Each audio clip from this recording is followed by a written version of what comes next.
Avant que je ne parle de cela, je pense qu'il serait approprié pour moi de dire quelque chose sur ce que j'ai ressenti lors de ces réunions ici ces 2 derniers jours. Tauranga est un endroit spécial pour moi parce que c'était ici, en 1967, que mon ministère international a vraiment été lancé. Il s'est passé quelque chose à Tauranga, et quelque chose s'est passé en moi. Et je le crois de bien des façons, l'expansion du mouvement charismatique peut être retracée dans le temps, en fait, à ce qui s'est passé à cette époque, dans la période entre 1967 et 1968. Et quand j'ai su que je devais revenir ici, je suis revenu avec un sentiment d'anticipation que d'une manière ou d'une autre, cela allait marquer une autre étape dans ma propre vie. Je suis enclin à le croire, une étape importante dans l'œuvre de Dieu en Nouvelle-Zélande. Et je pense que plusieurs fois de différentes manières dans ces réunions Dieu a témoigné que quelque chose de nouveau commence. Je veux vous encourager à y croire. Et je veux vous encourager à vous y engager. Toute nouvelle œuvre de Dieu exige un nouvel engagement de ses dirigeants et de son peuple. Je pense que ça va être différent. Je pense que Dieu va faire des choses que nous n'aurions pas anticipées. Il ne va pas nous demander la permission. Il va agir souverainement. Et nous devrons nous ceindre les reins, nos reins, et être très flexibles, si nous voulons suivre ce que Dieu va faire. Parce que je crois que le temps est court. Dieu va agir très rapidement. Alors, soyons prêts. Maintenant, j'ai essayé de partager avec vous, surtout dans les sessions dans le séminaire, que notre destination en Dieu est le trône. Combien d'entre vous étaient présents dans les réunions du séminaire? Voulez-vous lever la main? Eh bien, louez Dieu. Donc j'ai beaucoup de gens qui ont entendu ce que j'ai dit. J'ai essayé, pour ainsi dire, de cartographier le progrès spirituel qui nous conduit au trône qui est dans le Saint des Saints. Et j'aimerais approfondir cela ce soir, de façon très brève et très simple. Je veux aussi que ce message complémentaire à celui que j'ai apporté hier soir sur la vision de l'Église et de son rayonnement. Je crois que les deux se rejoignent à ce stade. J'aimerais revenir en arrière et prendre juste quelques écritures qui couvrent l'ensemble de ce but de Dieu que nous partagions le trône. Je vais me tourner, tout d'abord, à Exode 19, et lire, du verset 3, jusqu'au verset 6. En ces termes, le Seigneur instruit Moïse, quant à sa vision pour Israël, ce qu'il avait à l'esprit quand il a racheté Israël d'Égypte. Je crois que, en fait, c'est très clair comme je vais vous montrer dans un moment ou deux, cette vision est réaffirmée pour l'Église. Donc, ce n'est pas quelque chose qui est juste éloigné, et lié seulement à l'histoire d'Israël, mais c'est quelque chose qui concerne chacun d'entre nous qui sommes croyants aujourd'hui. Et Moïse monta vers Dieu, et l'Éternel l'appela de la montagne, en disant, « Ainsi tu diras à la maison de Jacob et tu le diras aux enfants d'Israël.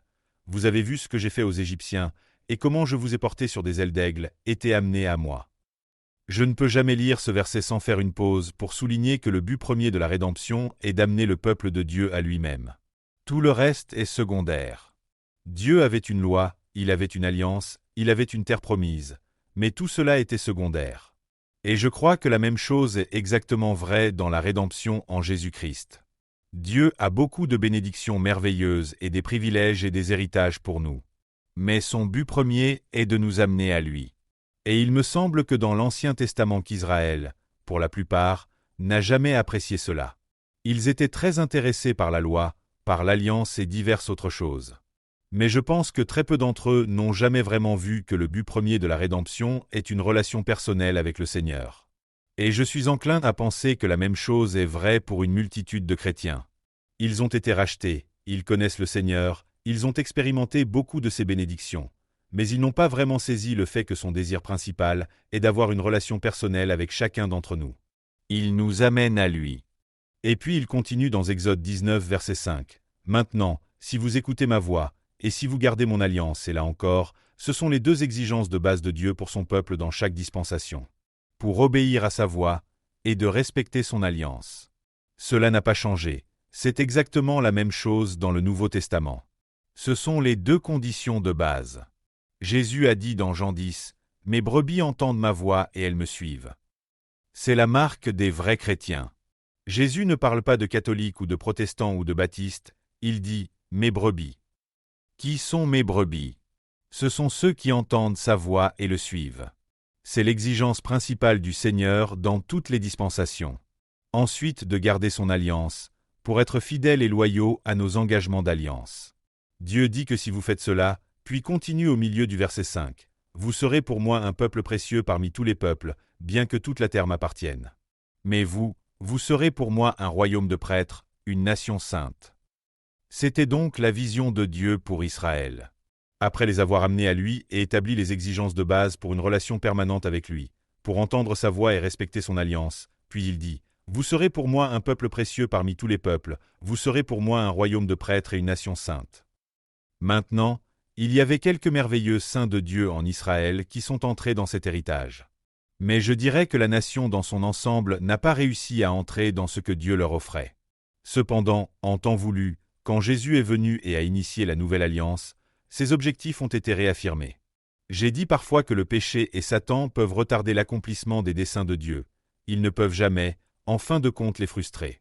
J'aime cette déclaration que Job a faite à la fin de sa longue « des relations de Dieu avec lui ». Au début de Job 42, il dit très simplement « Je sais que tu peux tout, et que rien ne saurait t'empêcher d'accomplir les projets que tu as conçus. » C'est une bonne nouvelle. Je pense que ce serait bien si on disait ça. C'est très simple. Ne le dites pas avec moi, dites-le après moi. Nous l'adressons au Seigneur. Je sais que tu peux tout et que rien ne saurait t'empêcher d'accomplir les projets que tu as conçus. Le diable peut se déchaîner et rugir, le monde peut s'opposer, mais les projets de Dieu s'accompliront. Je ne m'attendais vraiment pas à ce que vous me suiviez dans tout cela, mais je suis heureux que vous l'ayez fait. Nous regardons maintenant dans une Pierre, chapitre 2, verset 9. Une Pierre 2, verset 9. Et vous verrez que Pierre cite l'Exode 19, mais il l'applique aux croyants du Nouveau Testament. Vous, au contraire, vous êtes une race élue, un sacerdoce royal, une nation sainte.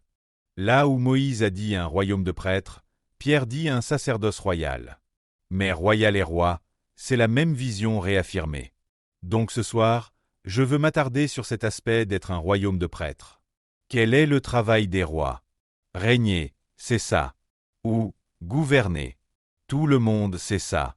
Regardons simplement quelques affirmations à ce sujet. Par exemple, nous regardons dans l'Apocalypse chapitre 1, versets 5 et 6, la salutation, au début du livre de l'Apocalypse. Ou plutôt, dirons-nous, la doxologie ou la bénédiction. Apocalypse 1 verset 5 à 6, commençant au milieu du verset 5. À celui qui nous aime, qui nous a délivrés de nos péchés par son sang, et qui a fait de nous un royaume, des sacrificateurs pour Dieu son Père, remarquez la même affirmation, roi et prêtre. Les traductions modernes diront « un royaume et des prêtres ». Mais quelle que soit votre traduction, la vérité est la même. Nous sommes censés être un royaume de prêtres. Elle a été énoncée par Moïse, réaffirmée par Pierre et confirmée dans l'Apocalypse. Maintenant, nous sommes tous d'accord, nous savons, la responsabilité d'un roi est de gouverner. Laissez-moi vous en donner 2 écritures. Eh bien, laissez-moi vous donner 3 écritures, je ne veux pas être avare. Colossiens 1 verset 13, en parlant de ce que Dieu le Père a fait à travers la mort de Jésus, qui nous a délivrés de la puissance ou domaine des ténèbres, et nous a transportés ou transférés dans le royaume du Fils de son amour, donc nous avons été enlevés hors du royaume de Satan, et transférés dans le royaume de Dieu. Comme je l'ai dit 1 ou 2 fois, le pont d'un royaume à l'autre est la croix. Une fois que vous êtes sur le pont, vous êtes sauvés. Mais ne traîne pas sur le pont. Ce n'est pas votre destination. C'est le chemin pour sortir et d'entrer, mais votre destination est le royaume de Dieu. Et vous frustrez les desseins de Dieu jusqu'à ce que vous vous y engagiez. Si vous regardez dans Romains, chapitre 5, verset 17, qui est un verset très très riche, c'est aussi un verset compliqué. Mais l'essence de ce passage dans Romains est un contraste entre ce qui a été réalisé ou ce qui a été le résultat de la désobéissance d'Adam, et ce qui a résulté de l'obéissance du Christ. Ainsi, Paul dit dans Romains 5, verset 17, « Si par l'offense d'un seul, le péché d'un seul homme, la mort a régné par lui seul, ce seul homme est Adam. À plus forte raison, ceux qui reçoivent l'abondance de la grâce et du don de la justice, régneront-ils dans la vie par Jésus-Christ lui seul. » Remarquez que la fin du verset est que nous régnerons dans la vie par Jésus-Christ. Pas dans la prochaine vie, mais dans cette vie. Nous devons régner dans cette vie. Et c'est rendu possible parce que nous avons reçu l'abondance de la grâce. Pas seulement de la grâce, mais la grâce plus que tout que nous pourrions jamais avoir besoin. Et rappelez-vous, la grâce ne se mérite pas. Elle est reçue gratuitement par la foi. Tout ce que vous pouvez gagner n'est pas la grâce. Donc, ne vous arrêtez pas à ce que vous pouvez gagner. Parce que ce n'est pas le but de Dieu. Dieu veut déverser sa grâce sur vous dans une mesure débordante. Abondance de la grâce et du don de la justice. C'est une vérité essentielle, que nous recevons la justice de Dieu par la foi en Jésus-Christ, comme un don. Nous ne pouvons pas la gagner, nous ne l'atteindrons jamais par nos efforts. Nous la recevons comme un don par la foi. 2 Corinthiens 5, verset 21. Il, Dieu, l'a fait Jésus, celui qui n'a point connu le péché, devenir péché pour nous, afin que nous devenions en lui justice de Dieu. Notez, pas notre propre justice, mais la justice de Dieu. C'est la seule chose qui est assez bonne pour le paradis, c'est la justice de Dieu. Et c'est par la foi. Jésus a été fait péché avec nos péchés, afin qu'en retour nous puissions être rendus justes avec sa justice. Et c'est un don. Donc, quand nous recevons une grâce débordante et le don de la justice, nous sommes qualifiés pour régner comme des rois dans la vie. Le chemin qui y mène est l'identification. Nous nous tournons maintenant vers Éphésiens, chapitre 2, et nous lisons les versets 4, 5 et 6. Et nous trouvons. Éphésiens 2, versets 4 à 6. Mais Dieu qui est riche en miséricorde, à cause du grand amour dont il nous a aimés, nous qui étions morts par nos offenses, nous a rendus à la vie avec Christ. C'est par grâce que vous êtes sauvés. Remarquez, vous ne l'avez pas gagné. Il nous a ressuscités ensemble, et nous a fait asseoir ensemble dans les lieux célestes, en Christ Jésus. Vous verrez ici que nous sommes identifiés avec Jésus-Christ dans 3 expériences successives. Tout d'abord, nous devons être identifiés avec lui dans sa mort. Nous devons reconnaître qu'il est mort de notre mort, il a pris notre place, il a payé notre peine, et comme Paul dit dans Romains 6 verset 6, notre vieil homme a été crucifié avec lui. Lorsque nous acceptons cette identification, alors la porte est ouverte pour être identifiés à lui dans chaque expérience ultérieure. Nous sommes enterrés avec lui par le baptême dans la mort. Et ensuite, dans ces versets de Éphésiens, nous sommes rendus vivants avec lui, nous sommes ressuscités avec lui, et nous sommes assis sur le trône avec lui. Dieu nous a fait vivre ensemble, il nous a élevés ensemble, il nous a fait asseoir avec Jésus. Et rappelez-vous, Jésus est assis sur un trône. La Nouvelle Bible anglaise dit « Dieu nous a fait asseoir sur un trône avec lui ». C'est sur la base de notre identification avec lui. Donc, quelle que soit la façon dont vous le regardez, notre destination est le trône. Dieu ne veut pas que nous nous arrêtions en chemin. Mais, non seulement nous sommes d'être des rois, nous devons être un royaume de prêtres. Donc, les seules personnes qui qualifient pour être dans le royaume sont les prêtres, c'est un royaume de prêtres. Comme si je parlais d'une société de botanistes, pour faire partie de cette société, il faudrait être botaniste. Sinon, vous ne seriez pas qualifié. Ou, si je parlais d'une race de géants, pour être dans cette race, il faudrait que vous soyez un géant. Donc, quand nous parlons d'un royaume de prêtres, pour être dans le royaume, vous devez être quoi? Un prêtre, c'est ça. Le fait est que beaucoup de gens savent quel est le travail d'un roi. Comparativement, peu de gens savent quel est le travail d'un prêtre. Il y a un mot-clé qui distingue absolument le ministère sacerdotal. Quel est ce mot? Le sacrifice, c'est ça. Les seules personnes autorisées dans la Bible à offrir des sacrifices à Dieu sont les prêtres. Alors, frères et sœurs, c'est très pratique. Si nous voulons régner, tout d'abord, nous devons apprendre à offrir des sacrifices. Et si nous n'apprenons pas le ministère du sacrifice, nous ne sommes pas qualifiés pour le ministère royal. Si vous retournez à 1 Pierre chapitre 2, brièvement, vous verrez qu'au verset 5, Pierre s'adressant aux croyants en Jésus, 1 Pierre 2h5 dit « Et vous-même, comme des pierres vivantes, édifiez-vous pour former une maison spirituelle, un saint sacerdoce. » Quel est le mot suivant? Afin d'offrir des victimes, sacrifices spirituels. Si vous êtes un prêtre, vous devez sacrifier. Pourquoi Pierre dit-il victime spirituelle? Il le met en contraste avec quoi? Avec l'Ancien Testament où ils offraient des sacrifices physiques, les corps des animaux. Ils étaient des prêtres lévitiques. Nous ne sommes pas des prêtres lévitiques. Nous offrons des sacrifices spirituels. Maintenant, le grand modèle de notre ministère sacerdotal est Jésus. Si vous regardez un instant dans Hébreux, chapitre 5, verset 1, il est dit « En effet, tout souverain sacrificateur pris du milieu des hommes est établi pour les hommes dans le service de Dieu, afin de présenter des offrandes et des sacrifices pour les péchés. » Et en appliquant cela à Jésus, l'auteur poursuit dans Hébreux 5, verset 7, il décrit les sacrifices que Jésus a offerts. C'est lui qui, dans les jours de sa chair, alors qu'il était encore sur terre, ayant présenté, vous voyez ce mot sacrificiel? Qu'est-ce qu'il a présenté? Avec de grands cris et avec larmes des prières et des supplications. Son ministère sacrificiel sur terre était d'offrir les sacrifices de la prière. Puis vint le temps où il s'est offert lui-même. Par exemple, nous lisons dans Hébreux 7 versets 26 et 27. Il nous convenait, en effet, d'avoir un souverain sacrificateur comme lui, saint, innocent, sans tache, séparé des pécheurs, et plus élevé que les cieux. Qui n'a pas besoin, comme les souverains sacrificateurs, d'offrir chaque jour des sacrifices, d'abord pour ses propres péchés, ensuite pour ceux du peuple, car ceci, il a fait une fois pour tout en s'offrant lui-même.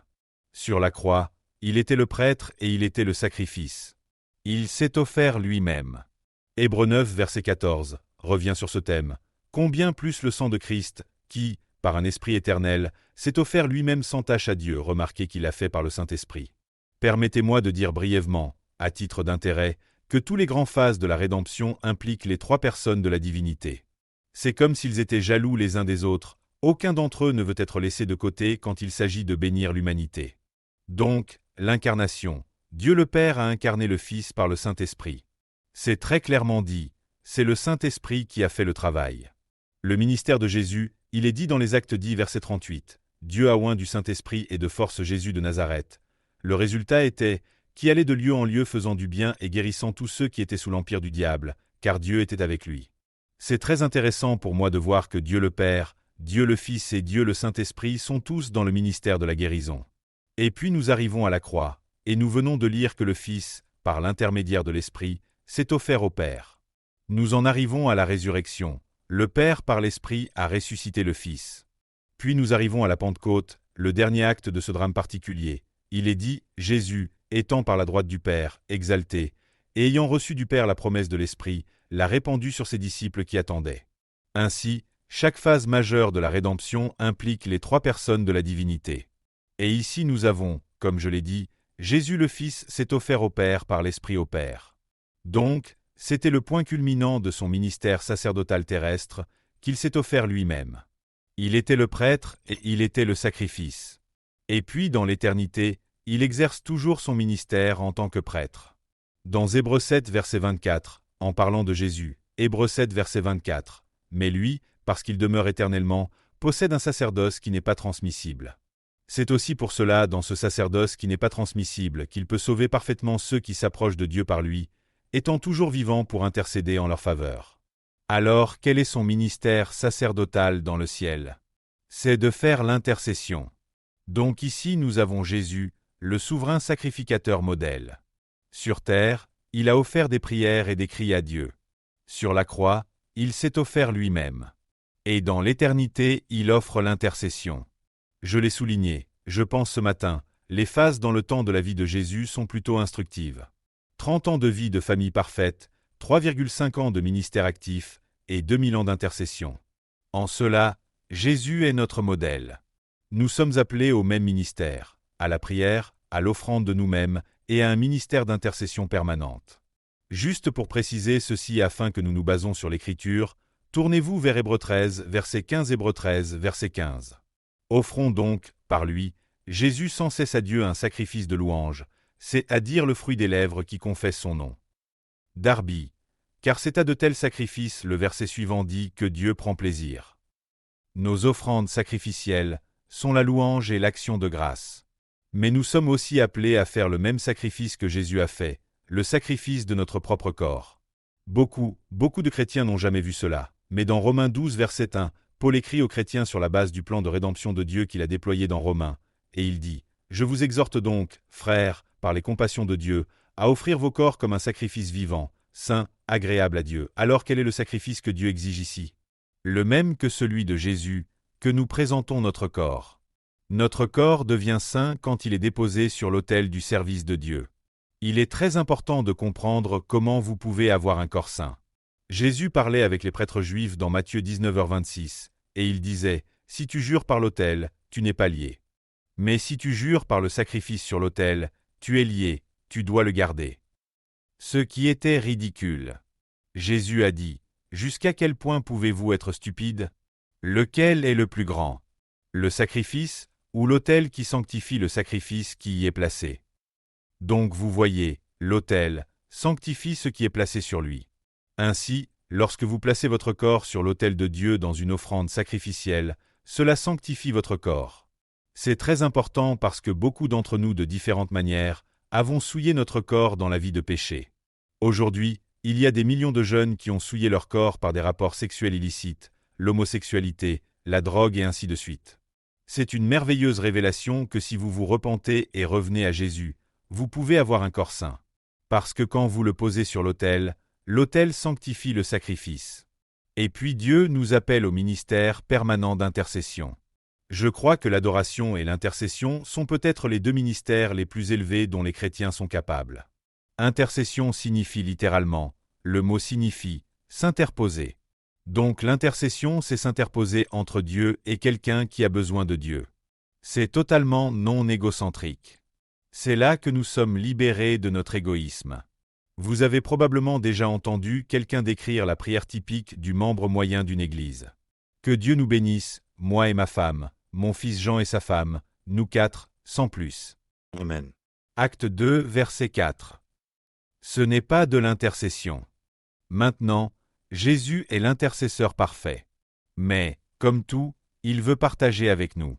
Donc l'intercession n'est pas de penser à ce sur quoi vous devriez prier. L'intercession, c'est s'ouvrir au Seigneur par l'intermédiaire du Saint-Esprit et le laisser partager son fardeau avec vous. Et dans une véritable intercession, le fardeau est une vraie description. Dieu place un fardeau sur les gens. Nous avons eu une visitation dont j'ai parlé brièvement dans notre église locale au printemps de l'année dernière. Tout d'abord, Dieu nous a appelés à l'humiliation de soi et à la repentance. Cela a duré des jours, et nous avons passé la plupart de notre temps sur nos visages sur le sol. J'ai appris à connaître l'odeur de la moquette dans cette église très bien. J'ai eu le nez si près pendant si longtemps. Dieu merci, c'était un tapis moyennement propre. Puis Dieu a commencé progressivement à libérer l'intercession. Et il a choisi les personnes les plus improbables. Pas toujours ceux que l'on considère super spirituels ou que nous considérerions comme tels. Il y avait un jeune homme, Dieu a fait quelque chose en lui. Pendant des jours, on ne l'entendait pas prier, et puis soudainement il ouvrait sa bouche et il continuait une demi-heure au moins. Je me souviens qu'un matin, il a prié pour le peuple de l'Union soviétique comme si son cœur allait se briser. Je ne pense pas qu'il ait vraiment. Je doute qu'il puisse vraiment trouver l'Union soviétique sur la carte. Mais il a eu ce fardeau surnaturel. Il a prié pour le KGB, la police secrète, pour que beaucoup d'entre eux soient convertis. Il est intéressant de noter que nous savons à partir de rapports que le KGB écoute assez régulièrement la radio chrétienne. Il est intéressant de noter que c'était très peu de temps après ça, moins de 2 semaines, que la catastrophe nucléaire a eu lieu à Tchernobyl. Le Saint-Esprit savait ce qui allait arriver. Donc, l'intercession est tellement liée à Jésus qu'il peut partager ses fardeaux avec vous. Il est souverain. Il place sur vous la charge d'une personne, pour une nation, pour une église, pour un leader chrétien. Et vous devez être extrêmement sensible. Il ne s'agit pas de « quand ça me convient Seigneur, je vais prier ». Vous avez probablement entendu le vieux négro spirituel « chaque fois que je sens l'esprit bouger, je vais prier ». C'est l'intercesseur. Vous pouvez être au milieu de la préparation du déjeuner, vous devez vous arrêter. Vous devez vous mettre à plat ventre. Et qui sait combien de temps vous serez impliqué? Maintenant, quand nous aurons appris à prier. Cela signifie la louange, les actions de grâce, l'intercession, l'adoration, l'ensemble du ministère sacerdotal. Ensuite, nous sommes qualifiés pour commencer à gouverner. Pour ceux qui n'apprennent pas le ministère sacerdotal, ils ne seront jamais qualifiés pour être rois. Ils sont des rois potentiels, mais cela ne s'est jamais développé. Je voudrais passer à une image de ce ministère combiné du roi et du prêtre dans le psaume 110. Ce qui est ce qu'ils appellent un psaume messianique. En d'autres termes, c'est une prédiction de Jésus comme le Messie. Je pense que le premier verset est cité plus souvent dans le Nouveau Testament que n'importe quel autre passage de l'Ancien Testament. Je voudrais tout d'abord commencer avec les 2 premiers versets. Nous avons maintenant l'application propre du Christ du premier verset. « Parole de l'Éternel à mon Seigneur ». Rappelez-vous, c'est David qui écrit « Parole de l'Éternel à mon Seigneur ». « Assieds-toi à ma droite, jusqu'à ce que je fasse de tes ennemis ton marchepied ». Maintenant, Jésus a défié les pharisiens. Et il disait « Qui est le Messie ?» Ils ont dit « C'est le fils de David ». Ce qui, bien sûr, est orthodoxe. Puis il a dit « Jésus a dit, s'il est le fils de David, comment David dans l'esprit l'appelle Seigneur ?» Et il dit « L'Éternel a dit à mon Seigneur ». Donc nous savons que le premier, l'Éternel, est Dieu le Père. Mon Seigneur, quand il est prononcé par David, est le Messie. Ainsi, Dieu le Père dit au Messie après sa mort, sa résurrection et son ascension. Assieds-toi à ma droite, jusqu'à ce que je fasse de tes ennemis ton marchepied. Il y a quelques années, Ruth et moi étions brièvement dans la ville du Caire en Égypte. Nous sommes allés au musée là-bas, que je suis prêt à dire que je ne veux le visiter qu'une fois. Nous avons vu certains des marchepieds des rois égyptiens. Ce qui est intéressant, c'est que les visages de leurs ennemis étaient peints dessus. Ainsi, vous faites de vos ennemis vos marchepieds. Vous voyez, c'est un concept du Moyen-Orient. Alors l'Éternel dit à Jésus, « Assieds-toi à ma droite, jusqu'à ce que je fasse de tes ennemis ton marchepied. » Nous continuons dans le verset 2. « L'Éternel étendra de Sion le sceptre de ta puissance, domine au milieu de tes ennemis. » Maintenant, Sion est le lieu de rencontre de tout le peuple racheté de Dieu.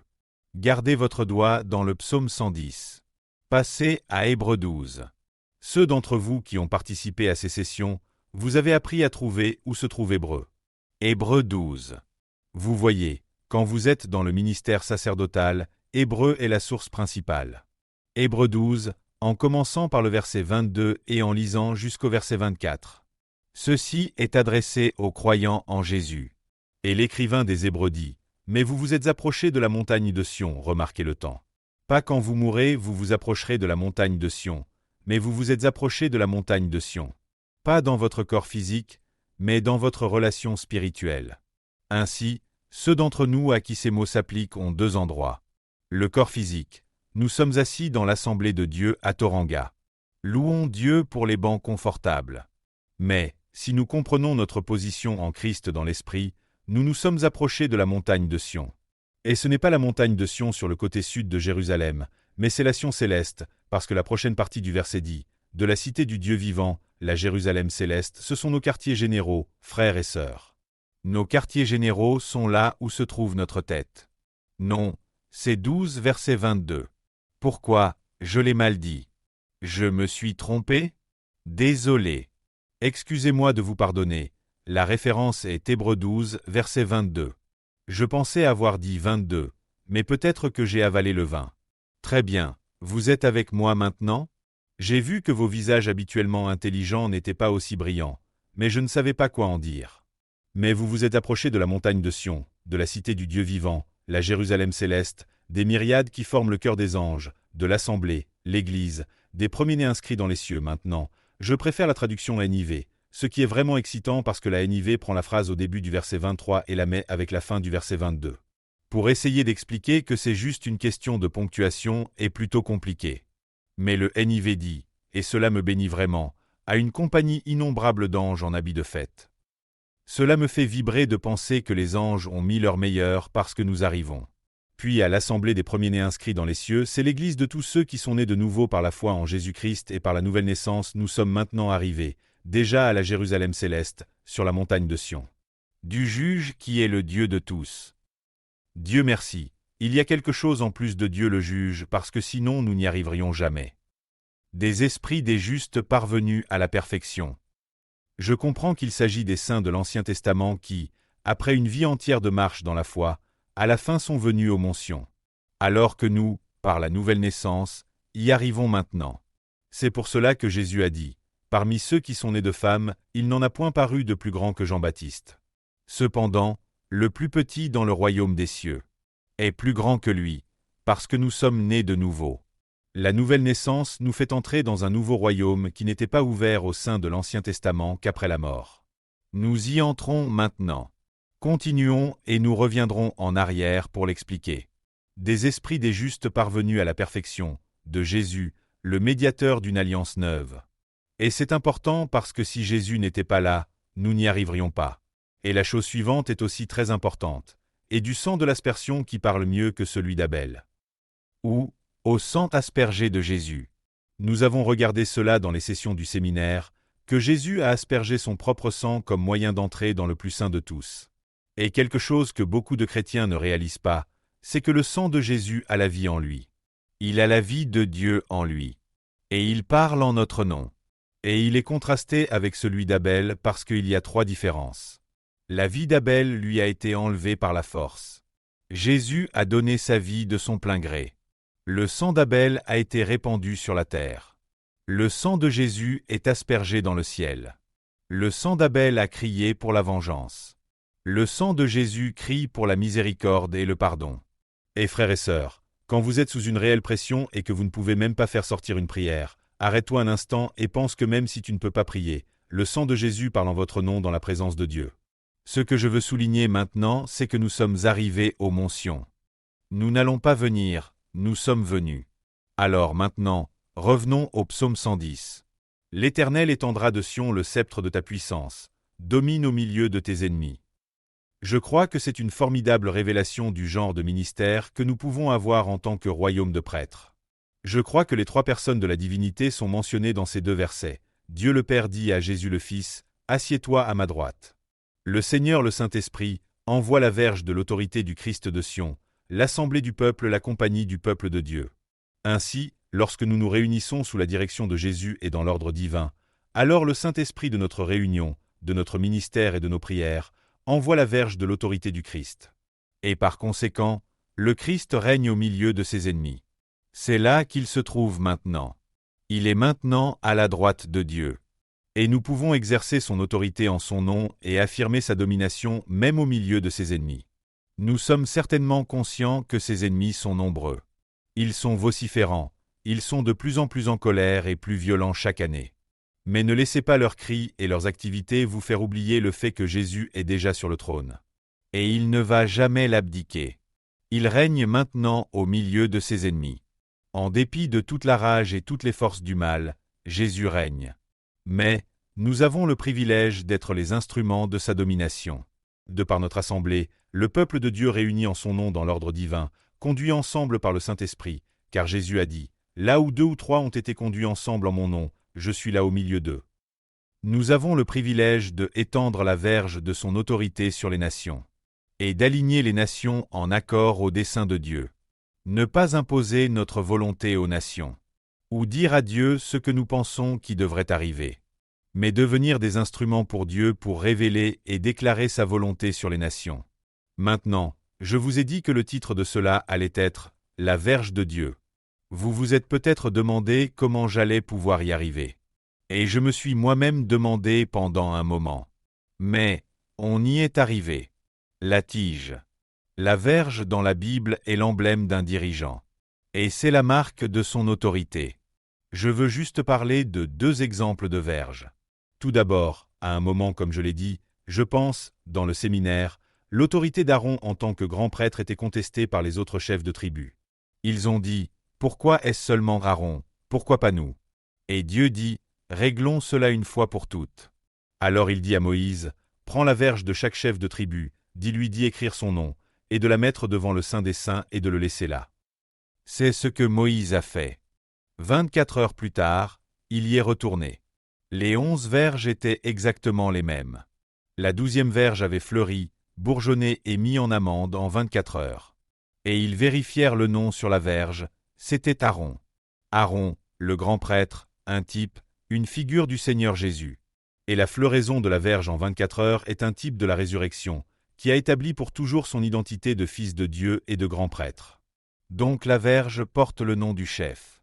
Cela est devenu très réel pour moi dans les périodes de prière et d'intercession que nous pouvons étendre la verge de l'autorité du Christ, qui porte son nom, sur les situations pour lesquelles nous prions. Mais l'autorité est dans le nom. Puis l'autre cas de verge était Moïse. Vous vous souvenez, à l'âge de 40 ans, il était confiant qu'il pouvait délivrer son peuple Israël hors d'Égypte. Il a fini par passer 40 ans dans le désert à s'occuper des moutons de son beau-père. À l'âge de 80 ans, Dieu lui est apparu dans le buisson ardent et lui dit qu'il devait délivrer son peuple hors d'Égypte. Et à ce moment-là, Moïse était totalement dépourvu de confiance en lui. Il a dit, « Dieu, essaie juste de trouver quelqu'un d'autre. » Il était tellement obstiné qu'à la fin le Seigneur s'est mis en colère contre lui. Moïse a dit, « Eh bien, si je dois délivrer mon peuple, avec quoi puis-je le faire ?» Et le Seigneur dit, « Qu'est-ce que tu as là dans ta main ?» Et ceci est un peu la version amplifiée, mais Moïse a dit, « C'est juste ma verge de berger. » Le Seigneur a dit, « Jette-la par terre et vois ce qui se passe. » Il l'a jetée sur le sol et il est devenu un serpent. Et Moïse s'enfuit de sa propre verge. Vous voyez, La leçon est que souvent nous avons quelque chose dans notre main, nous ne connaissons pas le pouvoir qu'il y a dedans. Le Seigneur dit à Moïse, « Prends-le par la queue. » Maintenant, toute personne qui sait quelque chose sur les serpents sait qu'il ne faut pas prendre les serpents par la queue. On les saisit juste derrière la tête. Mais Moïse a obéi au Seigneur et cela devint une verge dans sa main. Alors le Seigneur dit à Moïse, « C'est tout ce dont vous aurez besoin. Prenez juste cette verge. » Et c'est appelé à partir de maintenant la verge de Dieu. Mais il a dit, « Si vous avez des problèmes, je veux vous donner 2 autres signes. Je veux que vous remarquiez que Dieu a souverainement désigné ces signes. » Moïse n'a pas dit, « Dieu, j'ai besoin de signes. » Ma conviction est que Dieu n'a jamais envoyé de messager avec une révélation surnaturelle sans lui donner une attestation surnaturelle. C'est non scriptural. Alors, le Seigneur dit à Moïse, « Mets ta main dans ton sein et retire-la. » C'était complètement lépreux. Il a dit, « Remets ta main dedans et retire-la. » Elle était complètement guérie. Je méditais là-dessus aujourd'hui et je pense que le Seigneur a dit à Moïse, « Je tue et je fais vivre. Tu peux mettre ta main là-dedans et elle sort totalement morte de la lèpre. Tu peux la remettre en place et elle ressort vivante. » Puis il dit, « L'autre chose que tu peux faire, c'est de retirer l'eau du fleuve, le Nil, et la verser sur le sol et elle deviendra du sang. » Donc maintenant, il y a tes 3 signes d'authentification. Et si tu as besoin d'aide, je laisse ton frère Aaron être ton porte-parole. Vas-y. Maintenant nous devons couper court, mais je suis en train d'arriver vers la vérité sur la verge. Moïse est retourné et a dit aux enfants d'Israël qu'il sera leur libérateur. Ils étaient heureux. Et puis il est allé voir Pharaon et il a dit, « Dieu m'a dit que tu devais laisser partir mon peuple. » Pharaon a dit, « Eh bien, je ne sais pas qui le Seigneur est. Pourquoi devrais-je les laisser partir? Quelle preuve peux-tu donner? » En fait, c'est Aaron qui l'a fait, mais c'était la verge de Moïse. Aaron a jeté la verge sur le sol et elle est devenue un serpent.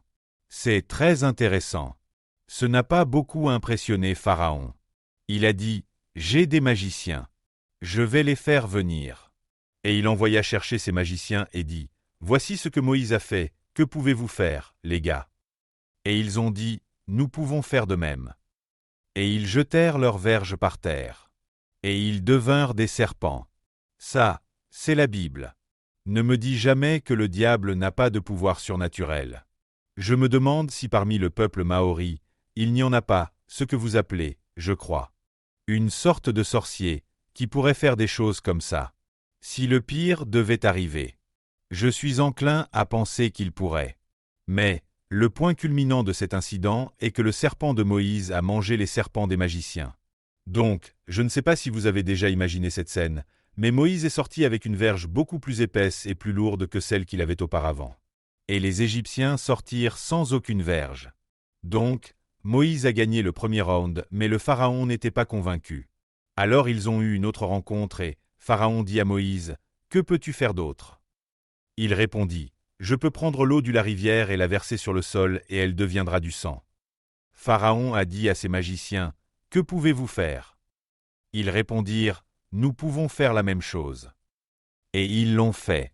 Alors Pharaon a dit, « Je ne vois aucune raison de croire que tu as quelque chose que mes magiciens n'ont pas. » Alors il dit ensuite, « Que peux-tu faire maintenant, Moïse » Moïse a dit, « Je peux appeler les grenouilles hors de la rivière. Et elles rempliront ta maison, elles rempliront ton lit, ils rempliront vos fours, ils rempliront vos casseroles. » Et il l'a fait. Et Pharaon envoya les magiciens, « Que pouvez-vous faire » Ils répondirent, « Nous pouvons faire la même chose. » Et ils ont appelé les grenouilles hors de la rivière. Nous devons vraiment garder cela à l'esprit. Parce que je vais vous montrer dans un instant que ce n'est qu'un aperçu de ce à quoi cet âge sera à la fin. Ensuite, la chose suivante que Moïse a faite, c'était de jeter de la poussière en l'air, et cela devenait soit des poux, soit des moucherons. Et on ne sait pas lequel, sur le corps des hommes et des bêtes. Pharaon fit venir les magiciens et dit, « C'est ce que Moïse a fait, que peux-tu faire » Et ils ont essayé et ils n'ont pas pu. Alors ils ont dit, « Cela est le doigt de Dieu. Maintenant, nous avons rencontré notre supérieur. » Mais il a fallu 4 démonstrations surnaturelles pour les convaincre. Et 3 de ces choses surnaturelles qu'ils pouvaient faire. Ne sous-estimez pas Satan. Maintenant, regardez, je veux que vous voyiez que c'est cela que ça va être à la fin de cet âge. Il y a 3 grands modèles de la sorcellerie, le satanique surnaturel dans l'Ancien Testament, les magiciens d'Égypte, Balaam et Jézabel. Et la chose intéressante est que chacun d'entre eux est mentionné dans le Nouveau Testament, dans le contexte de l'Église. C'est un fait très significatif. Passez maintenant à 2 Timothée pour un moment. Chapitre 3. Paul parle des gens qui s'opposent à l'Évangile. Et il dit au verset 8, « De même que Janès et Jambres s'opposèrent à Moïse. » Janès et Jambre étaient les noms des magiciens égyptiens, s'opposèrent à Moïse, de même ces hommes s'opposent à la vérité, étant corrompus d'entendement, réprouvés en ce qui concerne la foi. Mais ils ne feront pas de plus grands progrès, car leur folie sera manifeste pour tous, comme le fut celle de ces 2 hommes. C'est-à-dire, la folie de Janès et Jambre. Paul écrit ici sur les derniers temps. Il dit que dans les derniers temps, les praticiens de l'occulte résisteront aux représentants de l'Évangile exactement de la même manière que les magiciens d'Égypte ont résisté à Moïse. Ce que je veux vous dire, c'est que l'ultime bataille ne sera pas une bataille de théologie, ce sera une bataille de pouvoir. Paul a dit que le royaume de Dieu n'est pas dans la parole, mais en puissance. Puis un peu plus loin dans le même 3e chapitre de 2 Timothée, verset 13, parlant encore de la période finale de cet âge, Paul a dit « Mais les hommes méchants et imposteurs avanceront toujours plus dans le mal, égarant les autres égarés eux-mêmes. » Toutes les traductions utilisent une phrase comme « imposteur ». Mais la vérité est qu'ils ne pouvaient pas croire que Paul était sérieux de ce qu'il disait. Parce que le mot que Paul a utilisé signifie « un chanteur ». Et il était toujours utilisé par les praticiens de l'occulte, qui utilisaient le chant pour invoquer les mauvais esprits. Donc, ce que Paul dit, c'est que comme ce siècle touche à sa fin, des hommes mauvais et les praticiens de l'occulte seront de plus en plus abondants. En d'autres termes, il va y avoir une constante augmentation dramatique de l'occultisme satanique. Et le conflit ultime va être comme le conflit entre Moïse et les magiciens égyptiens. Ce n'est pas une question de quel livre vous pouvez citer, c'est une question de qui a le serpent le plus puissant. Et nous devons garder à l'esprit que c'est là que nous allons être mis au défi. Parfois mon ministère est mis au défi, aussi étonnant que cela puisse paraître, et j'ai appris à ne pas m'inquiéter. Tu sais, ce ne sont pas nos arguments qui vont être décisifs, c'est l'attestation de Dieu. Alors je dis, ok, si quelqu'un conteste, jetons nos verges. Et que le meilleur serpent gagne. Je veux dire que si j'ai un perdant, je ne veux pas le garder. Moïse a ensuite procédé à reprendre le gouvernement de l'Égypte.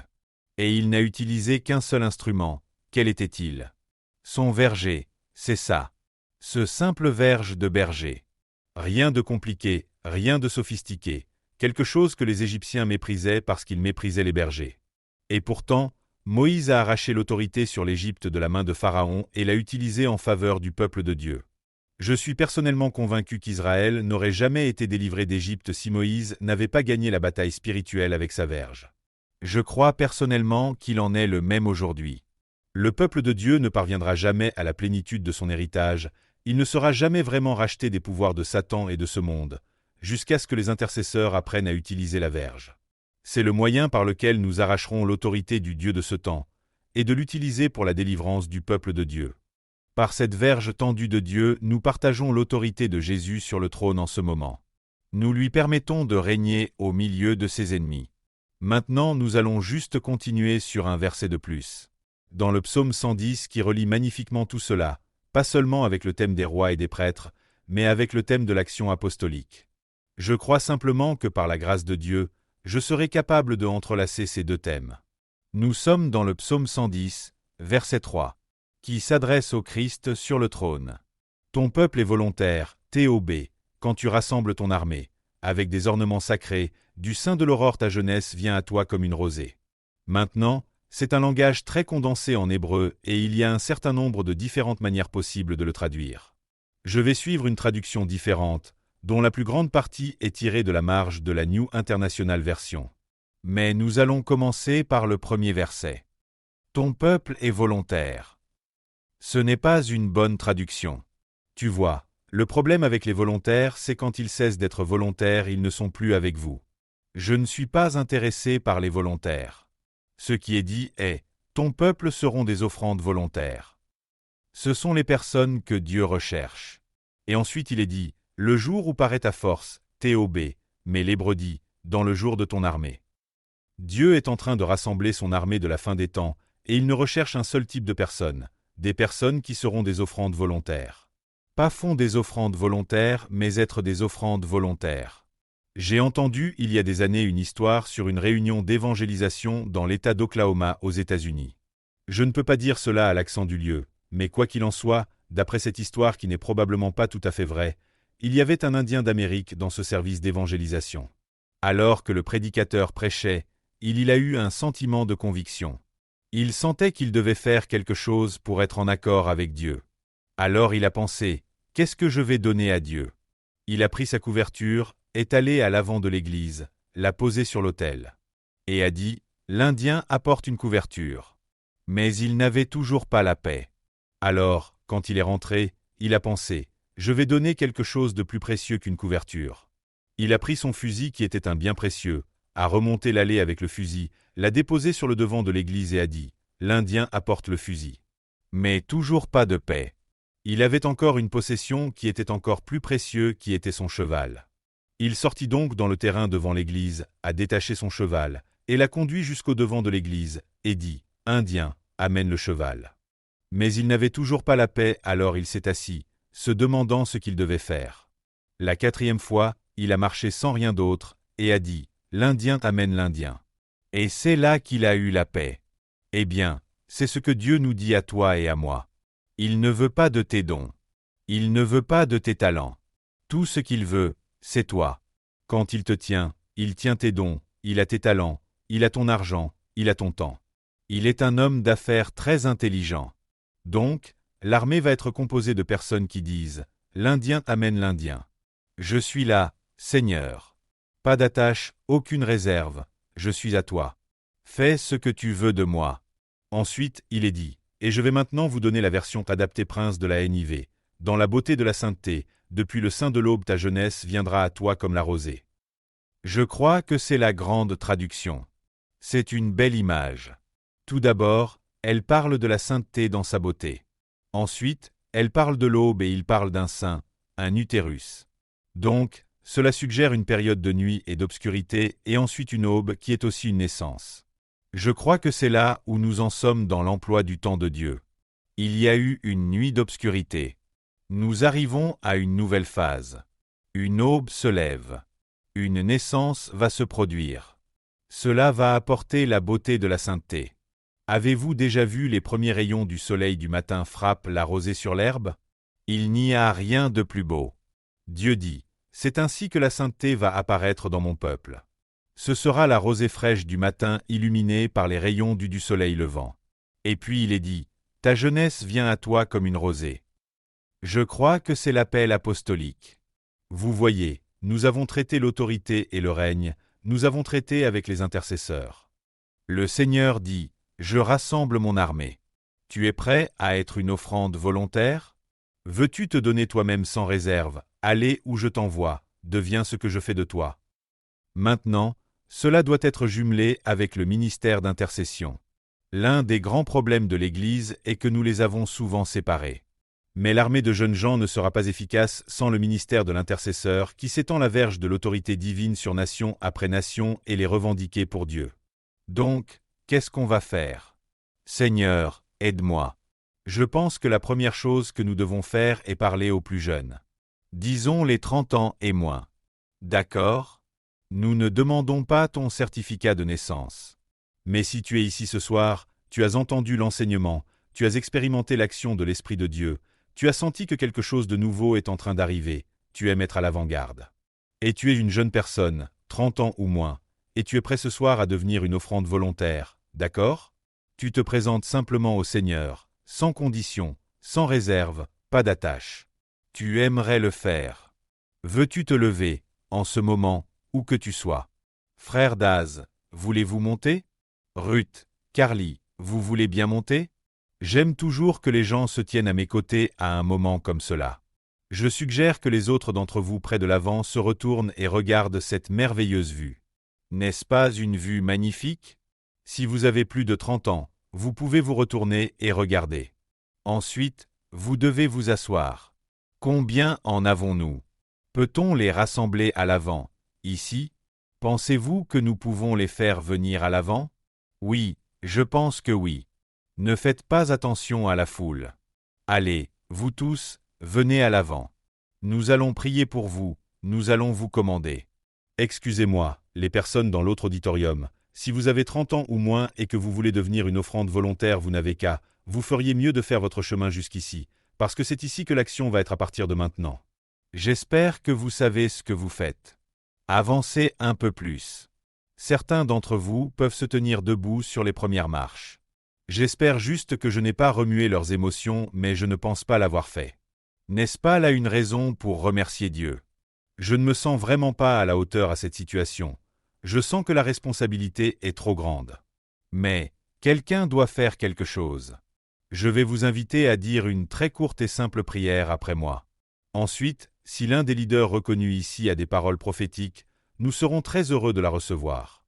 Je préfère ne pas avoir quelqu'un qui n'est pas du tout connu, non pas que nous remettions en question vos dons, mais la Bible dit de connaître ceux qui travaillent parmi vous. Nous ne voulons pas du ministère prophétique à moins que ce soit par quelqu'un qui est reconnu par les dirigeants locaux ici. Est-ce que cela vous convient? Tout d'abord, je sens que Dieu va donner une révélation ici ce soir. Je sens que nous sommes sur le point d'une explosion de nuages. Je l'attends avec impatience. Alors, vous qui vous êtes présentés, que le Seigneur vous bénisse. C'est merveilleux de vous voir. Je vous le dis, si vous avez pris une décision sincère, vous ne le regretterez jamais. C'est peut-être biblique, ce sera presque certainement passionnant, mais cela en vaudra la peine. J'ai pris cette décision quand j'avais à peine 30 ans. Et j'ai eu une vie merveilleuse. Ça a été difficile, j'ai eu de nombreux défis à relever, j'ai eu des revers, des déceptions, j'ai eu des pressions. Mais je ne les changerai pas contre tout ce que ce monde a à offrir. Mais tu dois être sincère. Abandonne tes propres idées préconçues. Dieu choisit généralement les personnes les plus improbables, tu le sais? Donc, si tu te sens très inadéquat, c'est presque sûr que Dieu va faire quelque chose de spécial pour toi. Dites ces mots après moi. Mais vous allez prier à Jésus, pas à moi. Je commence toujours par une prière qui reconnaît le salut avant d'aller plus loin. Seigneur Jésus-Christ, je crois que tu es le Fils de Dieu et le seul chemin vers Dieu. Que tu es mort sur la croix pour mes péchés et que tu es ressuscité des morts. Qu'avec ton précieux sang tu as acheté mon pardon. Tu m'as acheté, Seigneur. Tu t'es donné pour moi. Et ce soir, Seigneur, je me rends à toi. Je dépose mon corps sur ton autel, un sacrifice vivant. Je me mets à ta disposition. Fais de moi ce que tu veux. Fais de moi ce que tu veux que je sois. Envoie-moi où tu veux que j'aille. À partir de cette soirée, je suis ton esclave, Seigneur. Je te remercie que tu m'acceptes, Seigneur. Pas parce que tu as besoin de moi, pas parce que je suis digne, mais parce que je prie en ton nom, Seigneur Jésus. Et en ton nom je suis accepté. Merci, Seigneur. Oins-moi maintenant avec ton Esprit Saint, avec une nouvelle onction, avec l'onction de puissance dont je vais avoir besoin pour ce que tu as à faire pour moi. J'ouvre simplement mon cœur, j'ouvre tout mon être à ton Esprit Saint. Que l'Esprit de Dieu vienne sur moi maintenant et m'équipe et donne-moi le pouvoir pour ta gloire, Seigneur. Au nom de Jésus. Amen. Levez vos mains en l'air et recevez. Seigneur, répands ton esprit sur tous ceux qui ont prié cette prière. Qu'il y ait un nouveau déversement de ton esprit. Au nom de Jésus. Qu'il vienne, Seigneur, une nouvelle effusion de ton esprit. Au nom de Jésus. Merci, Seigneur. Vous qui êtes dans la congrégation, tendez simplement vos mains vers eux et priez la bénédiction de Dieu sur eux. Amen, Seigneur. Amen, Seigneur. Amen, Seigneur. Merci, Jésus. Merci, Seigneur. Merci, Seigneur. Merci, Seigneur. Priant dans l'Esprit. Victoire par le sang de l'agneau et par le nom de Jésus. Maintenant, pendant que vous restez ici debout à l'avant, et que vous pouvez continuer à communier avec le Seigneur, je voudrais proposer un autre défi à ceux d'entre vous qui ne se sont pas présentés en avant. Il n'y avait rien dans votre âge pour vous empêcher de vous manifester sauf que nous devions simplement fixer une limite. Mais combien d'entre vous, ce soir, se sentent, et je veux que vous soyez très clairs à ce sujet, vous vous sentez appelé au ministère de l'intercession? Vous sentez que c'est votre place. Dans le lieu de prière, dans la réunion de prière, pas tellement sous les yeux du public, que dans le lieu de la communion privée avec Dieu au nom du peuple de Dieu, des serviteurs de Dieu, des desseins de Dieu. Et ce soir, Dieu a parlé à votre cœur et a montré que c'est ce qu'il a pour toi. Ce n'est peut-être pas la seule chose, mais c'est la chose dont il a parlé ce soir. Si vous souhaitez vous offrir à Dieu comme un intercesseur, sans vous avancer, restez simplement là où vous êtes, à votre place. Si c'est votre décision. Merci, Seigneur. Merci, Jésus. Merci, Jésus. Ô Dieu, nous venons de mettre ton nom et ta bénédiction maintenant sur ceux qui se sont offerts à toi ce soir comme intercesseurs. Seigneur, nous les élevons vers toi. Prends-les là où ils sont maintenant et conduis-les dans ce ministère sacré d'intercession. Nous les sanctifions au nom de Jésus. Nous les mettons à part pour ce ministère et nous te rendons grâce pour eux au nom de Jésus.